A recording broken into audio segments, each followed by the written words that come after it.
SSC ২৭ বার তোমাদের কৃষি শিক্ষার যে ৪ টে অধ্যায় পড়লে হচ্ছে সৃজনশীল ৪ টাই কমন পাবা। আজকের ভিডিওতে তোমরা যে বিষয়গুলো জানতে পারবা সেটা হচ্ছে কৃষি শিক্ষায় কোন অধ্যায়গুলো তোমরা পড়বে এবং বিগত ১০ বছরে বোর্ড পরীক্ষায় কোন অধ্যায় থেকে সিকিউ এবং এমসিকিউ সবথেকে বেশি পরিমাণে আসছে। এছাড়াও তোমাদের হচ্ছে এমসিকিউ যে বোর্ড প্রশ্ন রয়েছে সেই বোর্ড প্রশ্নগুলো কোন জায়গা থেকে বেশি আছে আমরা বোর্ড প্রশ্ন অ্যানালাইসিস করব এবং সিকিউ এর বোর্ড প্রশ্ন অ্যানালাইসিস করব।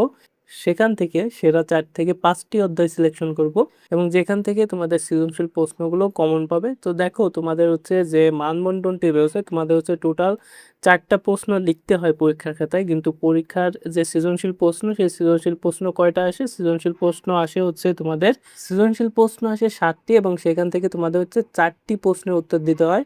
একইভাবে সংক্ষিপ্ত প্রশ্ন আসে কয়টি? ৭টি, যেখান থেকে তোমাদের ৫টি প্রশ্নের উত্তর দিতে হয়। তোমাদের হচ্ছে টোটাল নম্বর থাকে হচ্ছে ৭৫, যেখান থেকে বহু নির্বাচনী বা এমসিকিউ আসে ২৫টা এমসিকিউ এবং হচ্ছে তোমাদের ৪টা হচ্ছে সৃজনশীল লিখতে হয়, ৫টি হচ্ছে সংক্ষিপ্ত প্রশ্ন লিখতে হয় কৃষি শিক্ষার ক্ষেত্রে।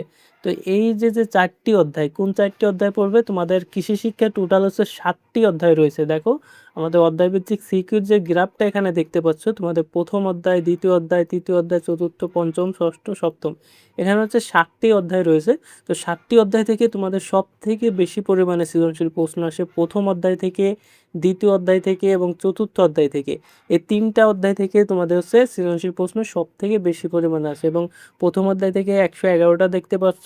এটা হচ্ছে বিগত ১০ বছরের যে প্রশ্ন, বোর্ড প্রশ্ন, সেই বোর্ড পরীক্ষায় আসা প্রশ্নগুলোর যে সংখ্যা, সেই সংখ্যাগুলো এখানে গ্রাফ আকারে দিয়েছি এবং তোমাদের ২য় অধ্যায় থেকে আসছে ১২৮টা এবং ৪র্থ অধ্যায় থেকে আসছে কয়টা? ১৪৮টা। বাকি অধ্যায়গুলো থেকেও কম বেশি কমন আসছে, যেমন ৩য় অধ্যায় থেকে তোমাদের আসে ৫১টা, ৫ম অধ্যায় থেকে আসছে কয়টা? ৬৩টা, ৬ষ্ঠ অধ্যায় থেকে আসছে ৩৭টা এবং ৭ম অধ্যায় থেকে আসছে ৭১টা। তো এখানে তোমাদের একটা বিষয় দেখো, তোমরা হচ্ছে যে অধ্যায়গুলো এখান থেকে পড়বে, এখানে হচ্ছে অধ্যায়ভিত্তিক নাম এবং হচ্ছে সিকিউ প্রশ্নের সংখ্যা দেওয়া রয়েছে।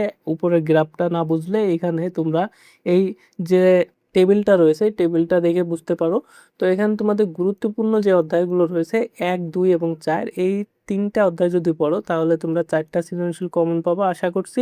এবং সাথে তোমরা অবশ্যই ৫, ৭ বাদ দিবে না। ৫ আর ৭ এই ৫টা অধ্যায় পড়ে যাবে। ১, ২, ৪, ৫, ৭ এই ৫টা অধ্যায় হচ্ছে তোমরা সৃজনশীল প্রশ্নের জন্য পড়বে এবং ৩, ৬ তোমাদের না পড়লেও হচ্ছে, এটা একটু কম গুরুত্বপূর্ণ। তবে ১, ২, ৪, ৫, ৭ এই ৫টা অধ্যায় যদি সৃজনশীলের জন্য পড়তে পারো সেক্ষেত্রে তোমরা 100% ৫টা কমন পাবা। ৫টা তোমাদের লিখতে হয় কয়টা? ৪টা।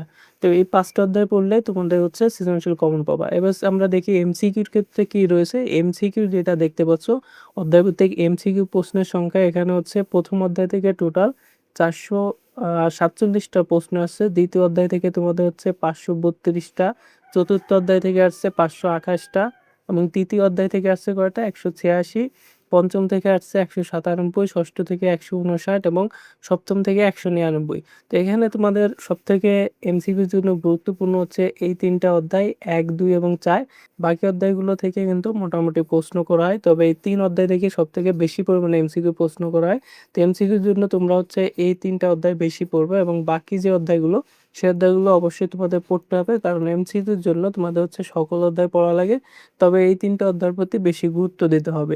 এর কারণে হচ্ছে তোমাদের মূলত এই টেবিলটা দেওয়া। এখানে টেবিল দেখলেও তোমরা বুঝতে পারবে, এছাড়াও গ্রাফ দেখলেও বুঝতে পারবে কোন অধ্যায় থেকে হচ্ছে বোর্ড পরীক্ষায় বেশি আকারে প্রশ্ন করা হয়। তো আশা করি তোমরা একটা ধারণা পেয়েছো তোমাদের কোন অধ্যায়গুলো গুরুত্বপূর্ণ কৃষি শিক্ষা সাবজেক্টের ক্ষেত্রে।